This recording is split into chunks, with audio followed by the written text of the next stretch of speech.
Bueno, buenas tardes a todos. Yo soy Alicia Comunión y quiero agradecer a la organización el que me hayan invitado. Y voy a hablar de la segunda parte, que es de infecciones de transmisión sexual. Yo trabajo en este centro, que está en la calle Montesa, en mitad de Madrid, y soy dermatóloga y parte de nuestra actividad es hacer un programa de prevención de infecciones para todo el mundo que venga y que quiera venir. Es sin cita previa y por orden de llegada, y cada vez tenemos más pacientes. Declaro no tener ningún conflicto de interés y, bueno, parece que está preparado, pero no. Este es el último informe de la OMS del que ha hablado Miguel Ángel, en el que las cifras, como son mundiales, son espeluznantes, ¿no? 1 millón de infecciones al día. Os recomiendo que os lo leáis, salió en junio y, bueno, incluye todo el mundo. Pero, bueno, nosotros estamos más cerca de Estados Unidos y Europa y las cifras tampoco son escasas, ¿no? Hay 1,8 millones de casos de clamidia en el año 2018, que fue el último publicado. Gonorrea y sífilis también muy importantes.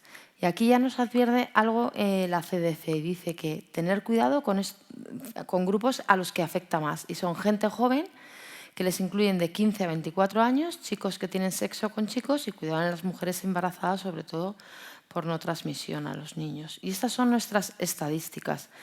¿Por qué tenemos estas infecciones mejor monitorizadas? Porque tanto la sífilis como el gonococo llevan muchos años que son enfermedades de declaración obligatoria, igual que lo es el VIH. Con lo cual tenemos gráficas que nos cede el Centro Nacional de Epidemiología Carlos III, y que también deciros que si tenéis un caso tenéis que declararlo a salud pública, porque son enfermedades de declaración obligatoria. Aunque están infradiagnosticadas, o sea, no hay mucho más número que esto, las gráficas sí son significativas. Es decir, hasta el año 2002-2003 descendieron muchísimo las infecciones de transmisión sexual. Y esto fue por el miedo al VIH. La gente se protegía y no había otras ITS. Desde este año han ido aumentando y a partir del año 2014 este ascenso es muy intenso. Esta primera gráfica es gonococo y esta es sífilis. Aquí hubo un descenso, pero no se sabe muy bien por qué, pero siguen ascendiendo. Los últimos datos que tenemos publicados son 2017. Y luego también tenemos publicados clamidia, que es la infección de transmisión sexual bacteriana más frecuente y la que más hay que tener en cuenta, y luego diré por qué. Gonococo en segundo lugar y sífilis. El linfogranuloma pues es mucho menos frecuente y no voy a hablar. ¿Por qué tenemos tan pocos...? ¿A qué rango de edad afecta? Bueno, pues todos sabéis que la clamidia es la infección de transmisión sexual que afecta a menores de 25 años. De hecho, en Estados Unidos y en el Reino Unido se hace un screening poblacional anual a chicas menores de 25 años. Luego, en segundo lugar, el gonococo afecta a gente joven y sífilis y linfogranuloma, pues gente un poquito más mayor. Estas son gráficas nuestras de España. A ver. Por grupos de edad y por sexo, bueno, pues el gonococo afecta sobre todo a hombres de 20 a 24 años. En España, en la SEDO, no se recoge su orientación sexual, con quién tienen relaciones, pero claramente es más frecuente en chicos que tienen sexo con chicos. Y en las sífilis, en cambio, afecta a varones un poco más mayores. El verde oscuro es varón y el verde clarito es mujeres. Sin embargo, la clamidia, que no tenemos gráficas de seguimiento porque hasta el año 2015 no se consideró una enfermedad de declaración obligatoria, con lo cual tenemos mucho menos recorrido con ellas. Afecta sobre todo a mujeres. El verde clarito es mujeres entre 20 y 24 años, pero ya de 15 a 19 años las cifras son bastante importantes. Y esto es España. Pero si nos vamos a Europa, en el que está España también, aparte del Reino Unido, que hemos dicho que hacen un screening poblacional, vemos que de 15 a 19 años las cifras son también muy importantes. Es decir, y luego ya, a partir de 25 años, la prevalencia de clamidia baja mucho. ¿De acuerdo? Y por otro lado, tenemos ITS que están aumentando y adolescentes. La adolescencia, vosotros sabéis mucho más que yo de los niños, es esa larga etapa en que el niño tiene que hacerse mayor. En ellas hay muchos cambios físicos, que no os voy a decir absolutamente nada, un desarrollo emocional. El niño tiene que pasar de ser niño y depender de todo el mundo a ser independiente, a ser un adulto, y un desarrollo social. Y esto es muy importante a la hora de recibir y dar información y formar a los pacientes. Por eso creo que en pediatría, la primera vez que me llamaron me dio como la risa hablar de infecciones de transmisión sexual, pero no me parece que sea tan... O sea, creo que es muy importante. El desarrollo emocional, los niños empiezan a desarrollarse intelectualmente y empiezan a cuestionarse muchas cosas en su vida y se vuelven muy reservados. Y esto a la hora de que las consultas es muy importante. Una vez me explicaron, y es muy entendible, que tú cuando un adolescente se está duchando y se pone una toalla aquí, si tú tiras de la toalla, pues le estás exponiendo su físico y a todo el mundo le daría vergüenza. Pues si tú no paras de preguntarle cosas a un adolescente en forma... y le estás tirando de su toalla, de su mente, de su cerebro y de sus pensamientos, y es igual de agresivo para él. Con lo cual esto a la hora de la consulta hay que tener una escucha activa, ver lo que el adolescente quiere preguntar y después de eso ya preguntar tú. Pero no empezar ahí a bombardearle porque va a hacer efecto caparazón y se va a quedar calladito.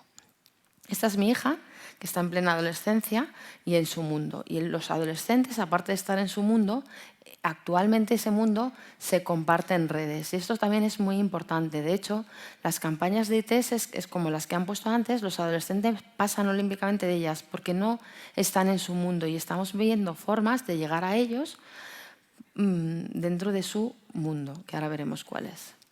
El desarrollo social también es importante. Todo el mundo es una época de transgresión, tienes que sobrepasar al padre, a la pediatra, al profesor, a todo el mundo. Y tienes que probar cosas nuevas. Y lo que importa ya es el grupo, con lo cual si queremos hacer algo ya hemos llegado un poco tarde. Esas me las ha dado el doctor Raúl de Lucas, que todos conocéis, dermatólogo de La Paz, que es muy gracioso. Los pobres adolescentes no tienen la culpa, porque su cerebro va madurando de forma progresiva de occipital a frontal. Y lo último que madura es el lóbulo frontal, que es el que hace tomar decisiones coherentes y con juicio, con lo cual los pobres actúan según su desarrollo cerebral. No tienen mucha. Y la información, esto es un tema muy debatido ahora en la televisión, de sexualidad, de ITS y de todo esto, tiene que venir desde pequeñitos, lo primero por los padres. Hay un libro de Carlos de la Cruz muy bueno que se llama Construyendo Sexualidades, que es fantástico y os lo recomiendo, os lo podéis bajar en PDF.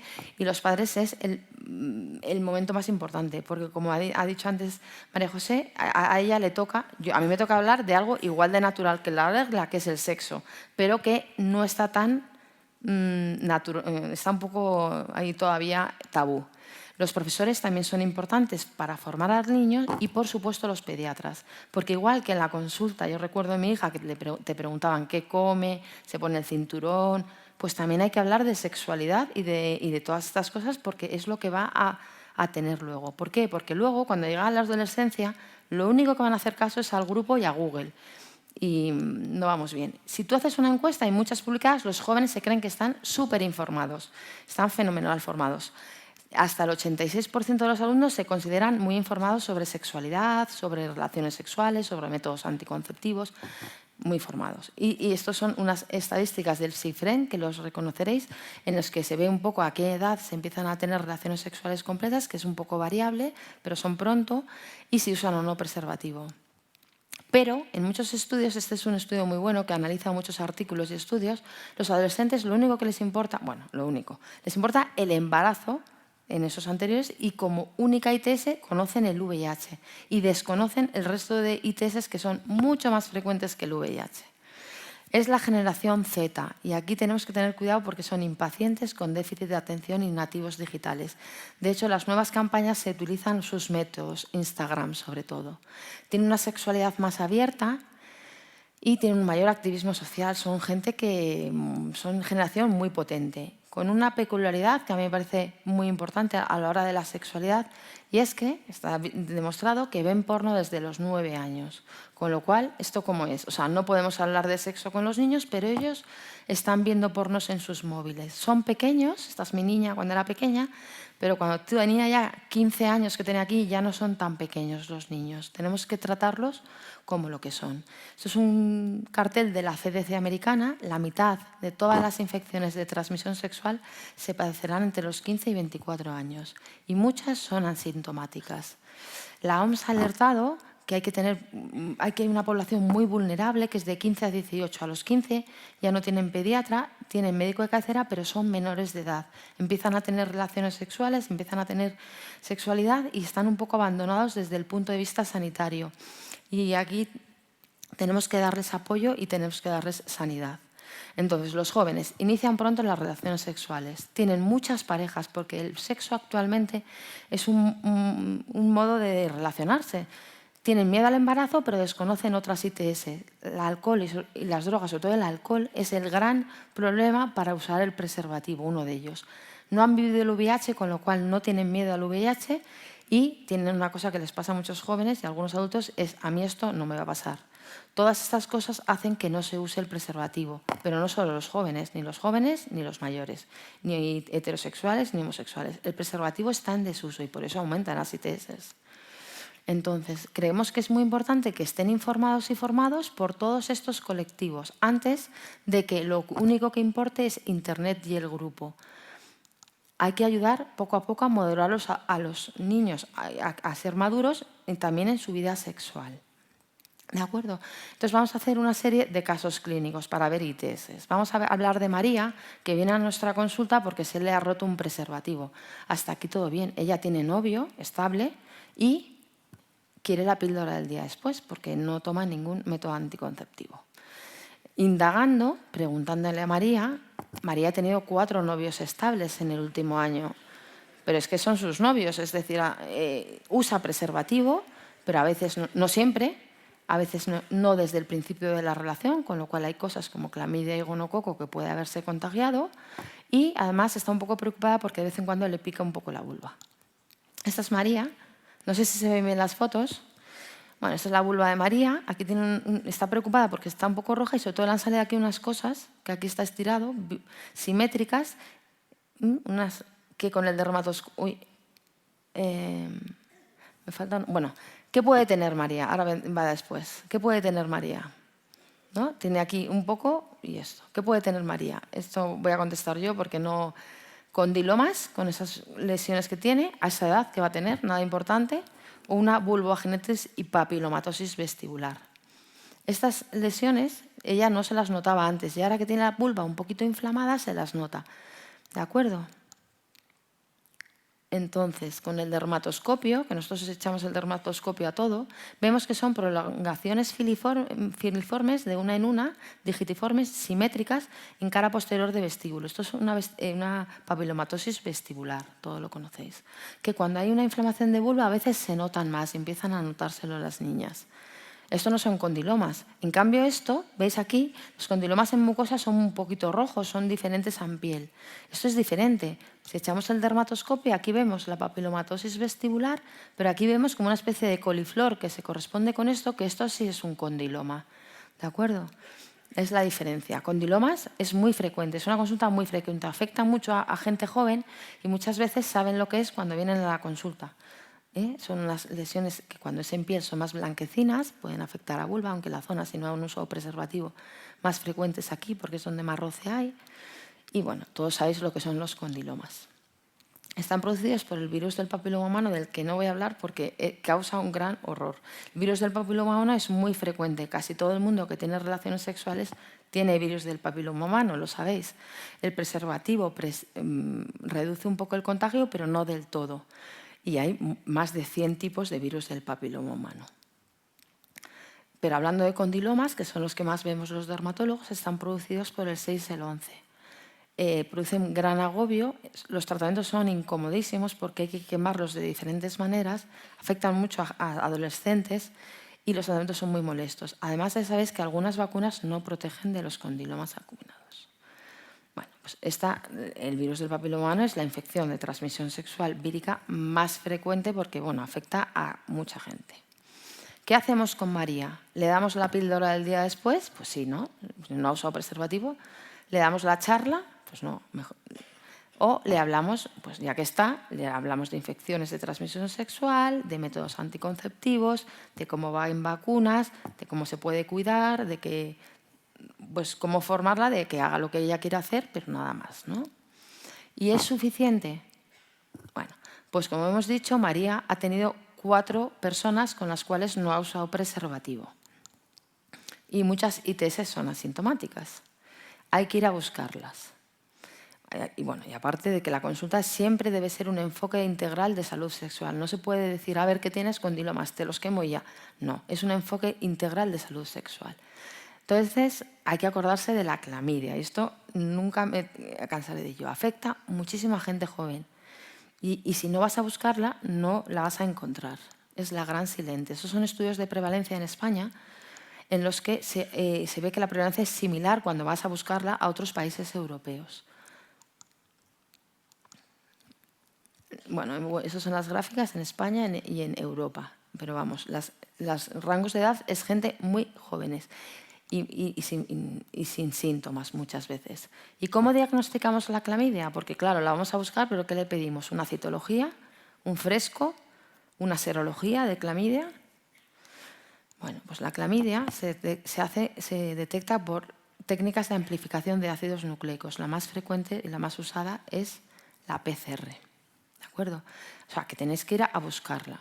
No vale una citología, no vale un éxodo vaginal, hay que hacer una técnica de PCR.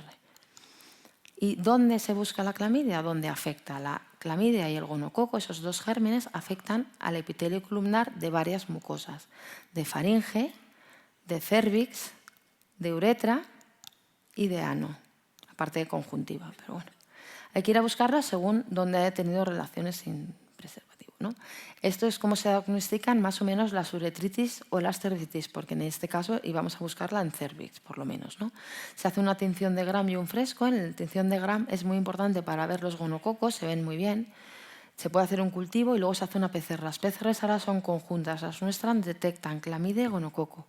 Y no es tan difícil porque muchas sets de PCR no tienes que poner en un espéculo y coger cérvix, se pueden hacer en vagina. De hecho, los screenings estos poblacionales, la gente se mete un bastoncito, un hisopo en vagina y de hecho se puede hacer en orina. En varones lo hacemos habitualmente y en mujeres, aunque baja un pelín la sensibilidad, es muy buena también en orina. Y aparte se pueden detectar otra serie de síntomas. ¿Y por qué hay que ir a buscarlos? Pues que la clamidia, que tiene un periodo de incubación de unas 2 semanas, en el 70-80% de los casos que afecta a cérvix es asintomática, no produce síntomas. Y cuando los produce, bueno, pues son aumento de flujo, a veces dolores al tener relaciones, un cuello friable y un poco de sangrado con las relaciones. En los chicos es un poquito más sintomática, pero un 30% no son sintomáticas, son asintomáticas. ¿Y qué producen? Pues una leve uretritis o ardor al orinar, o una uretritis pues, transparente y poco purulenta, ¿de acuerdo?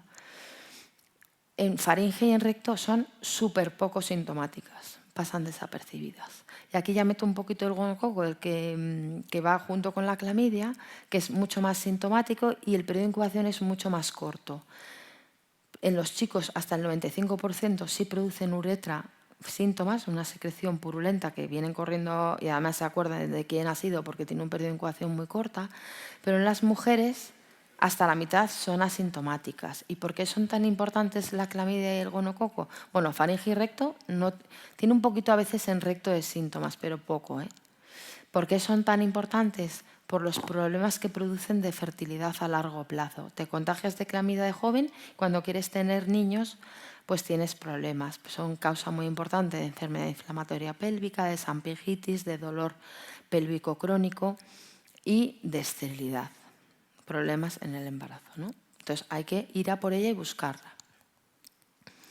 El tratamiento es muy fácil. El tratamiento de la clamidia, en todas las guías, que luego os las pondré, que están en todos lados, era una monodosis de acitromicina o una semana de doxiciclina, si no había complicaciones. ¿Qué pasa? Que estamos teniendo resistencias a acitromicina porque hay mucho uso y actualmente, si sabemos que es una clamidia y la hemos identificado, nos gusta más poner doxiciclina porque cubre mejor. ¿Y qué más podemos hacer con María? Pues por supuesto hacer unas serologías de VIH, de sífilis, ver que está vacunada, que le han puesto todas las vacunas y un consejo adaptado, como hemos dicho, con quién tiene relaciones, cómo se contagia, que el sexo oral se le puede quedar un gono o una clamidia en la garganta y que luego puede contagiarlo Y aparte del método anticonceptivo, hay que hablarle de ITS, pero de forma no horrible, sino de forma natural. ¿De acuerdo? Y ahora vamos a pasar a José. José tiene 15 años y tiene problemas desde pequeño de la piel, es atópico, ¿no? Entonces, bueno, él está acostumbrado, pero le han salido unas manchas hace 2 o 3 semanas y se encuentra cansado, o sea, se encuentra mal. Y está preocupado por algo que ha leído en Internet. Esto es muy importante, ¿no? Historiando al paciente, pues tiene febrícula de vez en cuando, malestar general y un poco de astenia. Y explorando al paciente, que en dermatología hay que explorar desde arriba abajo, tiene, no sé si se ve bien con la luz, tiene aquí una especie de erupción morbiliforme muy tontorrona, que se nota más en los flancos, pero también afecta al tronco generalizado. Esto puede ser cualquier cosa, cualquier virus. Bueno, vosotros estáis mucho más acostumbrados que yo a esto. ¿Y por qué está preocupado José? ¿Me oís bien? Sí. Vale. Porque José lleva 1 año teniendo relaciones sexuales. Siempre usa preservativo. Cuando le preguntamos, ¿tú usas preservativo? Sí, siempre. No tiene pareja estable y en el último año, que nosotros le preguntamos, ¿cuántos contactos has tenido? Y 8. Vale, muy bien. Pero claro, indagando, él solo te cuenta esto y tú ya le preguntas, bueno, ¿y tú con quién tienes relaciones? ¿Con chicos, con chicas o con ambas? Y ante esa pregunta todo el mundo contesta, pues con chicos. Bueno, él le contesta con chicos. Vale, muy bien. ¿Y tú, tus relaciones te proteges siempre? Sí, en penetración sí, aunque casi no tengo relaciones con penetración. Vale. ¿Y en sexo oral? Y dice, no, en sexo oral yo no uso preservativo. O sea, sí tiene sexo oral y en el sexo oral no usa preservativo. Muy bien. Importante historiar bien al paciente. Los pacientes, es verdad que les da un poco de cosa, pero si tú lo preguntas natural, el paciente te contesta de forma natural, ¿no? ¿Y qué puede tener José con ese RAS? Pues casi cualquier cosa. ¿Un exantema vírico? Sí. ¿Una roseola sifilítica? También. Y si usa preservativo en penetración no puede tener ITS, esta es mentira, porque ahora lo veremos. Si pensamos en una sífilis, las sífilis están muy bien sus estadios vistos, ¿no? Un chancro es la sífilis primaria. ¿Y qué es eso? Ahora lo veremos. Una lesión, una herida indurada en una zona sexual, que es muy amplio. Vamos a poner ejemplos de chancros. Eso es un chancro, veis que como esto, si tú lo intentas tocar, está indurado, ¿no? Está infiltrado. Es una herida que se nota, tiene un fondo que dicen en jamón serrano, y horrible, sí. Y cura sola, se llama así, en jamón serrano. Tal. A veces se infectan y duelen, ¿eh? A veces duelen si se sobreinfectan por bacterias. Y cura sola, pero tarda 1 mes y pico en curar. Esto no pasa muy desapercibido. A veces son múltiples, este tenía 3, 2 aquí y 1 aquí, 2 aquí y 1 aquí. Dicen que es más frecuente en VIH, pero cada vez se ve más chancros múltiples. Y este chancro ya está curando, ¿veis que está epitelizando? Bueno, pues los chancros son duros, no duelen, duran 1 mes y salen en zonas sexuales. A veces es la boca, esto es un chancro. En la boca no tienen bordes muy bien delimitados en los labios, son un poco como anfractuosos el borde y están muy duros. Y si pensamos en una sífilis, que no sería un chancro, ahora veremos qué es, y tiene un ras morbiliforme, ya sé que vosotros, ¿dónde tenemos que mirar? ¿No? Aparte del tronco, ¿dónde mirar? En adultos, en niños no, pero en adultos hay muy pocas erupciones que afecten a palmas y a plantas. Y la sífilis es una de ellas. Entonces, hay que mirar en palmas y en plantas, porque es muy frecuente las lesiones palmoplantares. Y en adultos casi ninguna viriasis, bueno, en este caso no es un virus, afecta aquí. Vosotros tenéis el Coxsackie que os vuelve... Pero en adultos la sífilis afecta a palmas y a plantas y hay muy pocas erupciones que lo hagan. Y si ha usado preservativo, ¿por qué tiene sífilis? ¿Cómo puede tener sífilis? ¿Nos ha mentido? Bueno, porque por sexo oral se contagia sífilis, gonococo y clamidia. Gono y clamidia pueden estar en faringe. Y la sífilis, las placas mucosas que ahora veremos de la sífilis secundaria y el chancro, libera treponemas. Y si está en contacto, pues puede contagiar. Entonces, la sífilis secundaria, aparece un ras, que es la roseola, cansancio, malestar, y luego aparecen estas cosas. Pueden aparecer, ¿eh? Se llama la gran imitadora. Puede aparecer casi de todo. Aparecen unas lesiones a veces de papiladas en lengua. Aparecen estas especies de aftas, así placas mucosas que se llaman, que no duelen absolutamente nada. Y esto libera muchísimos treponemas. Pueden aparecer en pene, esto puede confundir a veces con un herpes, porque es verdad que son un poco ulcerativas, pero esto no duele casi nada, ¿vale? Estos son placas, también lesiones de sífilis secundaria en pene. Y esto a veces coexiste con el chancro. El chancro se va curando y empiezan a aparecer lesiones. Estos son muy evidentes, ¿eh? A veces no son tan evidentes. Este es el pobre haciendo ahí malabares para que viéramos las lesiones palmoplantares.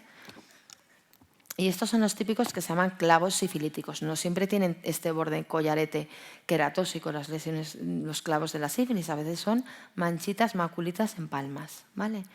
Esta es la alopecia típica de la sífilis. No es muy frecuente, pero se llama enapolillado o huellas en la nieve. Es una alopecia como muy mal delimitada, ¿vale? También es típica de la sífilis secundaria. En este paciente, en José, le hicimos pruebas complementarias. El VIH fue negativo, y la serología de la sífilis pues, fue positiva, ¿no? El RPR, que es lo que nos vale para titular y para ver cómo responde al tratamiento y si se vuelve a reinfectar, era 1,16, ¿de acuerdo? Y le hicimos también PCR para clamidia y gono, que fueron negativas, y una PCR y cultivo de gono en garganta, que fueron negativas. Rectal no, porque él decía que no había tenido relaciones rectales, ¿vale?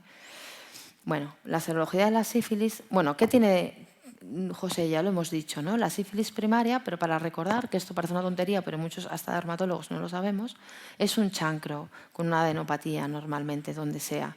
La sífilis secundaria es el resto de clínica en general. La roseola, los clavos palmares, las lesiones plantares, las placas mucosas, la alopecia, todo eso es sífilis secundaria. ¿Y qué es sífilis latente? Cuando no hay clínica y tenemos una serología positiva de sífilis, ¿vale? Ahí lo llamamos que es una sífilis latente. El tratamiento de elección, pues penicilina, tanto la sífilis primaria, secundaria como latente precoz, que es la que tenemos menor de 1 año porque tenemos una serología previa negativa, es penicilina G-benzatina, una dosis. Es bastante dolorosa, nosotros la ponemos con lidocaína para que duela menos. Hay tratamientos alternativos en alérgicos, como son la doxiciclina, pero nos gusta mucho la penicilina, porque por ahora, igual que la clamidia se ha hecho resistente un poco a citro y el gono se ha hecho resistente a casi todo, la sífilis no se ha hecho resistente a la penicilina G-benzatina. Estas son las guías que nosotros usamos, que yo os recomiendo que os descarguéis. Estas son las americanas, que se renuevan cada 4 años. El año pasado no se renovaron, deben estar a punto. Y luego estas son las europeas, que hay un formato en bolsillo.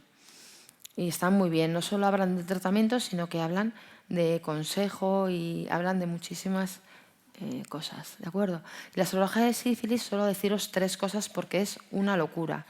Muchas veces nos llegan pacientes y ya están tratados. Actualmente, antes toda la vida se ha hecho de prueba de screening en embarazo, en una prueba que se llama reagínica, el RPR, ¿no? Que es el que más se usa, porque es una prueba muy sensible, como cualquier prueba de screening, menos específica, porque era reagínica. Y luego, para confirmar, se hacían el TPHA, o sea, lo que se llaman las pruebas treponémicas. Desde hace unos años se hace un enzimo inmunoanálisis IgM, que es una prueba treponémica como screening, que es muy sensible y muy específica, ¿de acuerdo? Y el RPR, ¿para lo que se usa? ¿Para qué es? Para titularlo y nos lo tienen que titular. Hay sitios que no te lo titulan, tienes que poner que lo titulen, porque vemos para control del tratamiento.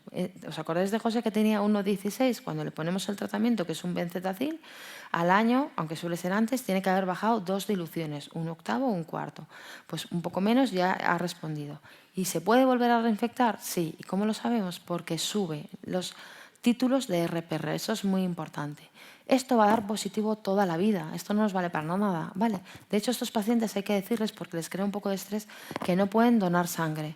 En los bancos de sangre les da positivo y aunque ellos no contagien porque están tratados, les es más complicado pues investigar, con lo cual todo el mundo que haya tenido sífilis pues no puede donar sangre aunque no contagie, hay que decírselo. ¿De acuerdo? ¿Y qué más tenemos que hacer? Pues localizar a los contactos, que esto os lo he dicho, esto es súper importante y lo que peor hacemos.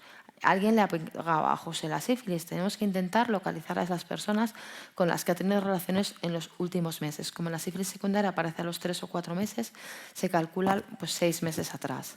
Ofrecerle un consejo adaptado a él, que tiene relaciones, vacunarle de hepatitis A, que sabéis que está, bueno, vosotros sabéis más que yo, indicada entre chicos, y otras vacunas. Ahí lo dejo.